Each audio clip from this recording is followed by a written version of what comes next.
La maison se dressait au numéro 112 d'Ocean Avenue. Elle semblait ordinaire, agréable même.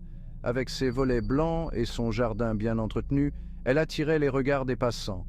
Mais quelque chose de sinistre se cachait sous la surface. Une présence invisible mais palpable semblait hanter chaque recoin. Un mal si profond qu'il glaçait l'air. Les arbres eux-mêmes semblaient murmurer des secrets sombres. Ce n'était pas une maison ordinaire, c'était une maison d'horreur. Les murs semblaient chuchoter des histoires de terreur, un endroit où les ténèbres régnaient et où le mal murmurait au vent. C'était l'horreur d'Amityville.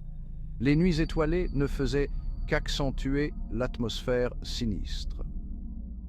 La maison était de style colonial hollandais. Ses lignes architecturales étaient à la fois élégantes et inquiétantes. Construite en 1924, elle possédait un charme étrange, un charme qui attirait et repoussait en même temps. Ses grandes fenêtres semblaient observer les passants.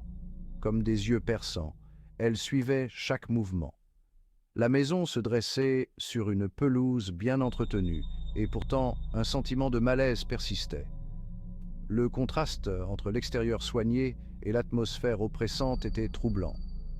Quelque chose au numéro 112 d'Ocean Avenue ne tournait pas rond. Une tension palpable flottait dans l'air. C'était comme si la maison elle-même retenait son souffle, attendant ses prochaines victimes.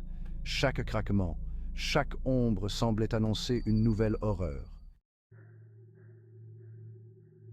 13 novembre 1974. Une nuit qui allait marquer l'histoire à jamais. Une date gravée à jamais dans les annales du crime américain. Les gros titres des journaux ne parlaient que de ça. Cette nuit-là, la famille DeFeo a connu une fin horrible, une tragédie qui a secoué la petite ville d'Amityville. Ronald DeFeo Jr., le fils aîné, a assassiné toute sa famille. Un acte de violence inexplicable. Ses parents, ses deux frères et ses deux sœurs, tous abattus de sang-froid. Une famille entière anéantie en une seule nuit. Ronald a prétendu que des voix l'avaient poussé à commettre ces meurtres, des voix qu'il entendait dans la maison, des murmures dans le noir le poussant à tuer, des chuchotements incessants qui le hantaient. Il a dit que la maison était emplie d'un mal vivant, un mal qui semblait respirer dans chaque recoin, un mal qui le consumait, déformant son esprit, une force obscure qui prenait le contrôle de son être. Le jury ne l'a pas cru, ils ont rejeté ses explications. Il a été reconnu coupable. La sentence était inévitable. Condamné à 6 peines de prison à vie consécutive. Une punition à la hauteur de l'horreur de ses actes. Mais la question demeure. Que s'est-il réellement passé cette nuit-là sur Ocean Avenue? Une énigme qui continue de hanter les esprits. Décembre 1974. Un mois seulement après les meurtres, une nouvelle famille a emménagé au numéro 112 d'Ocean Avenue. George et Kathy Lutz, ainsi que leurs 3 enfants. Ils étaient au courant du passé de la maison, mais l'ont écarté comme un événement tragique. Ils pensaient pouvoir prendre un nouveau départ. Ils avaient tort. Dès qu'ils ont franchi le seuil de la maison, les Lutz ont ressenti une présence, une sensation oppressante et pesante qui les a envahis. Les portes ont claqué toutes seules, des odeurs nauséabondes imprégnaient l'air. La maison était vivante, non pas avec la chaleur d'une famille aimante, mais avec quelque chose de plus sombre, quelque chose de sinistre. Au fil des jours et des nuits, l'activité paranormale s'est intensifiée. Des pas résonnaient dans les couloirs, des voix désincarnées murmuraient leur nom, une odeur putride comme de la chair en décomposition flottait dans l'air.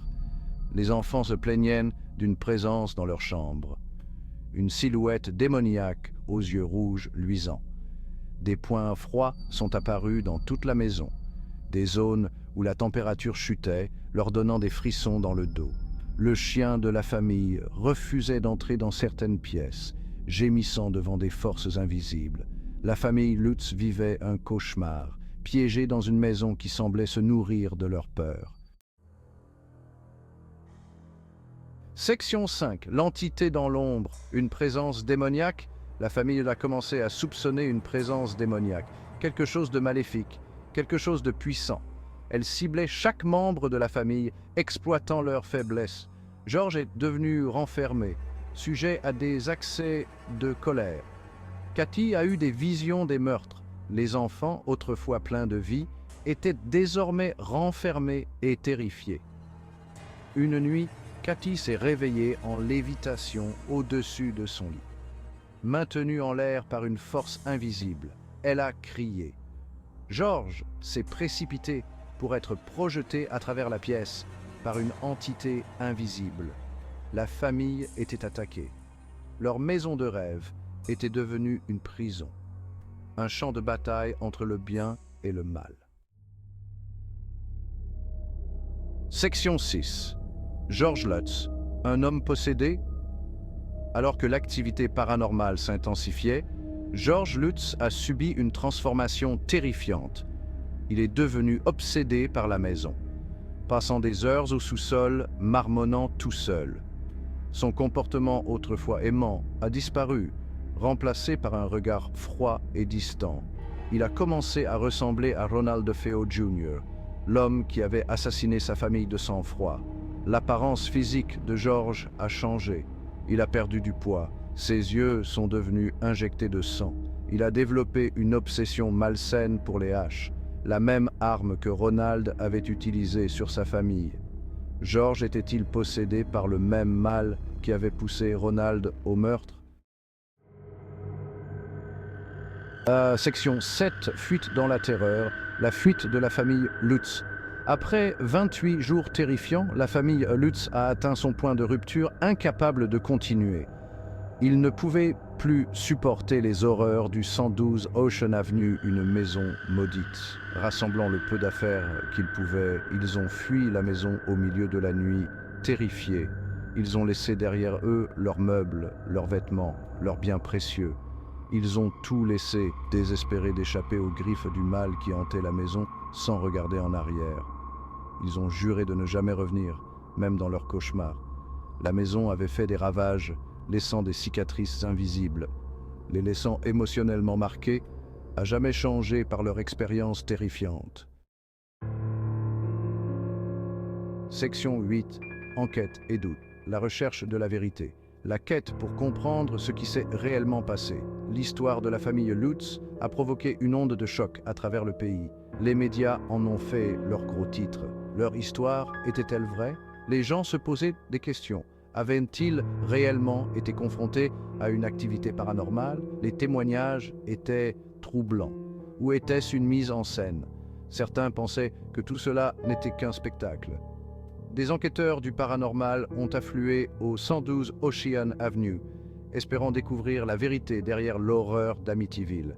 Ils voulaient des réponses. Ed et Lorraine Warren, enquêteurs paranormaux renommés, ont été parmi les premiers à enquêter.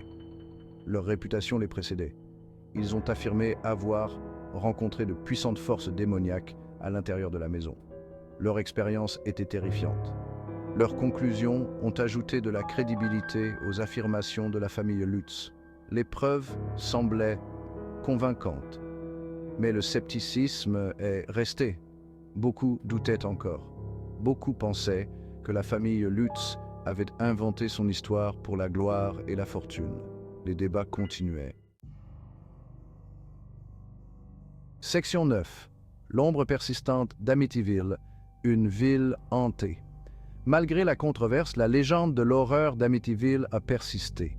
La maison d'Ocean Avenue est devenue un monument tristement célèbre, un rappel effrayant des horreurs qui se seraient reproduites à l'intérieur de ses murs.